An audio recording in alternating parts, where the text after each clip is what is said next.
One of our subscribers asked or says, I've gotten pretty comfortable with painting with light hitting from the left and the right side. Could you touch on the backlit subjects? Well, let's shine some light on the back side.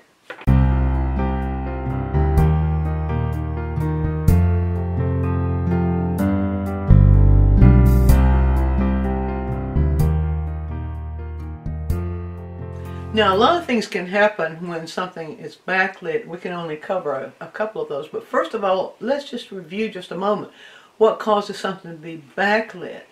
It's where you are in relation to the light source. So if an image is between you and the light source, the light's going to be hitting it from the back, and that's going to make it backlit. Now, images like these, like the horse here, you can see almost all the horse falls into shadow. And then we have something we call edge lighting right in here, here, and here, where the sun from the back side lights it really distinctly. Of course, then we have the silhouette. Most silhouettes are actually lit from the back side like this. Now, one thing that people will often do when they're painting something that's backlit, they won't believe how little you're actually seeing within the shadow of the image, and they'll paint it more like this. This is not backlit, this is frontal lit. But let me show you something. With this little value scale right here, I want you to notice how close the values are, how dark the values are. Now, this is the darkest dark on this value scale. And now you can see on the dark side, this is the shadow side, you can see right in here that almost all the horse, almost all of this side of the horse is in this value. See how little change of value? You have very subtle changes in value.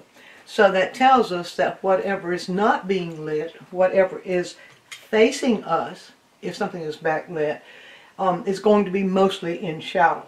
So we're not going to do horses, but I want to show you also there's something else that happens in a landscape, and so I wanted to show you just a little bit of what can happen. Now, this is backlit, so we can tell that because these trees back here have bright light on them, that this section of this tree and the foliage around it are being backlit. They're actually between, this is between us and the sun. So in this particular scene, the sun is on the other side of that tree and lighting this. Now notice what happens that I was talking about in the horse photos. See how close the values are here? And we have very little of the actual tree being lit. You can see a little bit right here. That's edge lighting right here and here, and that simply means what it says. The edges are lit, but nothing else. And then look what happens up here, though. As the trees get thinner and thinner at the top, we see light coming through, and we see that happening in foliage. But in images that images that are solid, let's say, we won't see that happen. And then something else that you will see if an image is translucent, like a leaf would be, you will see some light come through. So lots of things can happen in backlighting. But let's just look now, how would we handle this? I'm just going to very briefly give you just a tiny little demonstration of how you would handle that. And so with this particular one, I'm not going to do a preliminary drawing. What I'm going to do here, I'm going to go into the dark area. See, I have my colors here set in what I call a value line of color that goes from the darkest dark to the lightest light, where this middle area right here sort of indicates what's going to be in shadow. On this side is what's in shadow. On this side it's what's in light or what's not in shadow. And I have this here. This is, of course, you can see the yellow green. I used the sap green for this. And as I increased it, I added yellow to it, because if you just add white to it, it's going to get just a murky. You'll lose the effect of light. So I add a little yellow to it as I raise the value. This is to give me the ability to reduce the intensity. So let's just look very briefly now at how we would create that backlight. and give you just some a little technical advice here to help you to manage that. Now, first of all, what I want to do is I'm going to start in the very, very dark, very deep shadow. These deep shadow. I'm not going to do the whole thing, just enough to show you. So I'm going to do just set the deep shadows, beginning to say right in here. I'm not going to do the whole thing as I said. So in the deep shadow, we'll just form those deep shadow shapes of the foliage behind the tree, and I'll come above it, and it will have a little bit of these tops here are picking up a little bit of the ambient light. So I'll go above them where the deep shadow is and place what I would consider deep shadow shapes. Let's just get us started there into the deep shadow shapes, and I'm just going to bring those over to the edge right here. I'll just put one more at the top. You have about 1, 2, 3 deep shadow shapes here, here, and here. You will see what you look for. So if you're looking for deep shadow shapes, then your eyes will automatically go to these dark shape areas, and then you'll know what to do. You just block those in. So this is more about what to look for and how to use the your technical skills to form what you're looking for. All right, so I'm just going to throw this in right here. This would be sort of responding to this deep dark shadow area right in there. Now I'm going to throw in next the ambient light area of that deep dark shadow. So if you really look, squint, you'll see that's not much lighter. It's just there's a very narrow difference in light there, and so I'm just going to throw this in. You see it's not very much lighter at all. This ambient light area right in here. So we'll just kind of throw that in as a block in to get started on that on the foliage. So, and I'll come back on up here. Now as that goes up further, this is the other thing I want to point out to you. On the foliage part, this happens of course with foliage, but not with things like the horse. Now as it goes up further, we begin to pick up a little bit more light. So we say that as that shape goes up further, we'll just say all this over here would be equal if it were continued. But as this goes up further right up here, it will begin to pick up a little bit more light, as we see up there. And then this is where the backlight starts coming through right up in here. As it goes further up, we'll see then the backlight beginning to come through. And so we can reach over for a little bit of that light. Not much of the backlight, it's sort of just coming through. Just reach over here, right here. It's sort of coming through the foliage. You can see it right there. I'm going to reach right over here now and just bring some of that little backlight into the foliage right in here, like this. And so you just ignore this part over here because it's just a continuation, or we'd be doing the same thing. And then of course as it goes to the top, we get more of that backlight showing. So we just continue at the top, sort of like this. Now I'm just going to put it into about right here into the little study I'm doing for you right there. And now as it over in here, we see that the foliage will continue, or as it does continue. But what's happening behind there, let's see, I'm going to give that just a little bit more shape right in here, and let that make just a little bit more visual sense for you, or else I'm going to get trolled. Alright, so we'll just kind of push that out just a little bit more there and there. And I'll push a little bit more out here. Now we can see a little bit of the backlight coming through, so we'll just make room for that. Now, where we really see the backlight coming through, in this particular kind of backlight, where we really see that coming through is right here. So we'll go right over into the light area, and we'll begin to place that light.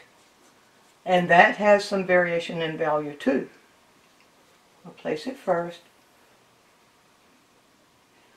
See a little bit more there. Okay, now as it comes into here, it begins to get a little bit darker. A little bit darker.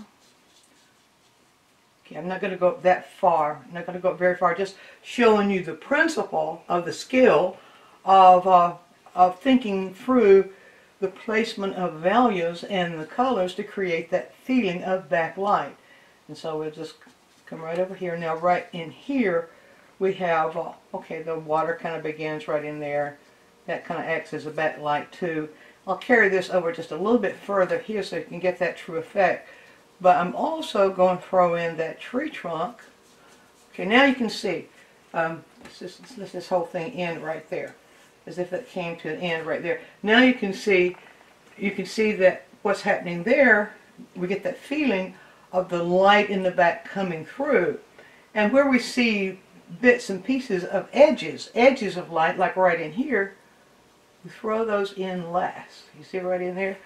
So we can see, and we can go on down. There's some edge light coming right in here where this is the way the forest does. There's no way we can say that the light is always squeezed out, because the light will always find a way to come in and foliage in the woods, in the forest. But on that tree, it's a different thing. On the trunk of the tree, it's a different thing. So, let's see if I hope I'm going to end that. I'm going to create just enough of that trunk to show you. So what's happening there, the light behind is causing all this to be in shadow except for where the light is catching the edge, just there. So I'm just going to focus on this little area right here. You can see it goes very, very dark. So this is where I'm going to use the quinacridone violet with the yellow green, and just to sort of show that. So now we can see this goes very dark right in there. And you know, it comes on down in here, but we'll just say equals. It keeps going. Just as a little demonstration there. And right, so it's still in shadow. So it's still in shadow. It's still very, very dark. I'm going to let it kind of come out just a little bit more like that. And then it turns and goes up, still in shadow, still very dark. It's catching a little bit more light as it goes up, so we'll just raise that value a little bit, but not much. As it goes right up here. Okay. And I'll just bring that down just a little bit right there. Catching just a tiny bit of light right there. We're not going to try to create foliage, that's not the point. Just enough of that tree trunk. You see, there was too light. Just enough of that tree trunk to show it in shadow, and to show how the backlight can come in there and hug the edges with the whole thing in shadow. So just a little bit more here as it goes out. Yeah, and two, you see right here, these limbs are going out. They're still in shadow. That's the reason we see them dark. They're still going out into that area, or they're overlapping in between us and the area behind here that's lit. So they won't get lighter unless there's light actually hitting them. So as I said before, you see what you look for. If you're looking for a limb, you will only paint limb. But if you're looking for the light and the shadow on the limb, you will see the light and shadow. So you're going to see what you look for. And that's I guess one of my main messages. Okay, I'm not going to create that foliage that's in front there. I'm just going to leave that as if it's just a bare tree, because I want to show you the whole backlight effect. But you will see what you look for, as I was saying before. So if you're just looking for tree trunk, you'll do tree trunk. If you're looking for tree trunk in shadow, you'll see that tree trunk in shadow. You see it darker. If you're looking for edge light or backlight on the tree trunk, that's what you'll see. So train yourselves to look for what's there, rather than just your label for the image. All right, so now we're going to go just into this little section that I've kind of laid out here. Now we're going to look for just that edge light. What is happening? How is the light behind that tree trunk? It's coming right through there. How is that? What's that light actually doing? It's very light, and so I'm going to go over to the very light area right here and pick up, let's get a little bit more white in there. Let me check it. Alright, that is pretty light, but it's not very much. So what do we see at first? We see it hitting right here. There we go. Right there on the edge. Let's see, where else do we see it hitting? Okay, we see a little bit of it hitting. We'll maybe create some hitting on the edge there. Let's just create some hitting on the edge there. And it might be hitting on this edge right back here. But it might not, I think I kind of overdid that. It might not be hitting both sides of an edge. Light does its own thing. It does what it wants to. It doesn't always do what we want it to. Well, sometimes we artists can make decisions for it. Okay, now where else? I'm going to give my hand a little bit of a brace here and just put a little bit of backlight right there. There we go. Let's put a little bit more edge light right there. I'm calling it backlight, edge light. Backlight is edge light. Edge light is backlight. A little right there. Let's come up here and just put a little bit of sound. I'm now getting using my artistic license. And let's just assume, okay, let's assume a little bit of light might be coming through and hitting it right there. So now you can see that, now we can see the real effects of the backlight. Now sometimes a backlight might cause, unless you go up in the top right here, we have the backlight coming through, and it's actually causing us to see a little bit more of a value difference as it goes up, and create more. We see a little bit more of the volume because a little bit more of the light is coming up, so you can see the difference there and here. Let's get a little bit more of that there. So now you can see, okay, I'll stop right there. Now you can see, it's right in here. Let's just say it's right here is your little demonstration. You can see what backlight actually does. So it's a matter of looking for the degree of value, the darkness of the value within the shadow area itself, and then looking for that value contrast of the light that you barely can see. In some places there's more than there will be more than there will be in others. So and I think maybe practice is the key. Don't try to make a painting right now where you use backlight, but do lots and lots of little practice studies of different kinds of backlight, and then you will have control of your backlight. Be sure and view all of our quick tips. And while you're doing so, subscribe to the channel, click on the bell so you'll always get a notice when we produce a new quick tip, which is every week. And if you have a question, leave it in the comments section and we'll make a quick tip for you. Also, take a trip over to DianneMize.com where I have full-length lessons, downloads, DVDs, lots of other stuff there, some free stuff for you. And while you're there, you can subscribe to the newsletter, and that way you'll always be informed every time we do something new.